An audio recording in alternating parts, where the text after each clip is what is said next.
La colère qui te pousse à commettre les péchés, c'est du diable, mon frère. Oui, tu peux trouver les frères qui disent « Oh, moi, je suis vraiment bien comme ça quand je ne suis pas encore énervé. Si je m'énerve, frère, tu vas me voir comme un démon. » Et comme tu n'as pas le Saint-Esprit, ce qui va te posséder, c'est seulement les démons, mon frère. Toi, quand tu t'énerves, tout ce qui te trouve dans la main, tu abîmes ça. Un téléphone cher, tu prends ça, tu jettes et ça s'écrase. Le verre à la maison ne s'épargne jamais quand tu es en colère. Et surtout quand tu as beaucoup d'argent. Tu es possédé, mon frère. Ça, c'est un démon. Je vous rappelle dans la Bible, vous voyez les démons qui étaient chez cet homme-là que Jésus avait chassé ces démons pour mettre ça sur les cochons.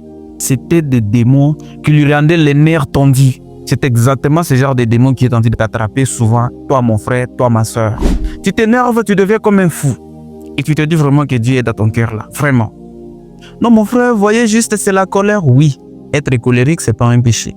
Mais si cette colère t'envoie à abandonner la parole de Dieu, en tout cas, ça c'est un démon. Tu es possédé, mon frère. Ta place, c'est à l'autel.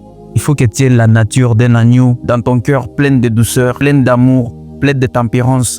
Toi, tu t'énerves dans des moindres trucs qui nécessitent même la conversation. Et surtout avec ta femme. Les injures qui sortent de ta bouche, ça ne reflète pas l'image d'un enfant de Dieu. Or que nous, les enfants de Dieu, tout ce que nous faisons, ce sont des prédications. Parce que nous sommes dans les temps où tout le monde est censé être un prédicateur. La prédication, ce n'est pas seulement d'être devant la chair et commencer à prêcher, non.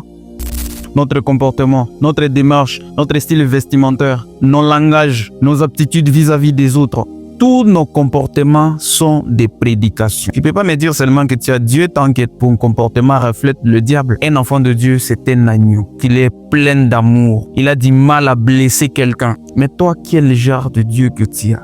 Ta colère t'éloigne loin de Dieu. Ton frère a fait quelque chose de mal. Au lieu de lui rapprocher d'une manière correcte selon les enfants de Dieu, toi, tu prends ta colère, tu déverses sur lui. Pourquoi?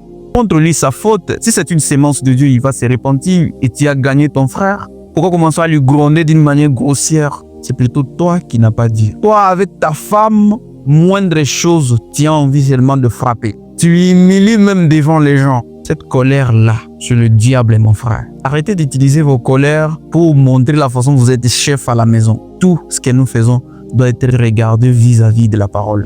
Tu trouves un frère, il s'énerve, il se perd, même son pasteur lui parle comme ça. Ah, non, laissez-moi. Manque du respect. Ça, c'est le démon, mon frère. Et après, tu viens, oh, je suis désolé, vous voyez la colère? Tu es possédé. La sœur, elle s'énerve, elle a tendance à enlever les habits. Comment ça? Toi, une sœur, tu te dis que tu as Dieu, mais quand tu t'énerves, on voit ce même Dieu-là qui a envie d'enlever les habits en public. Tu es possédé, ma sœur. Ta place, c'est à l'autel.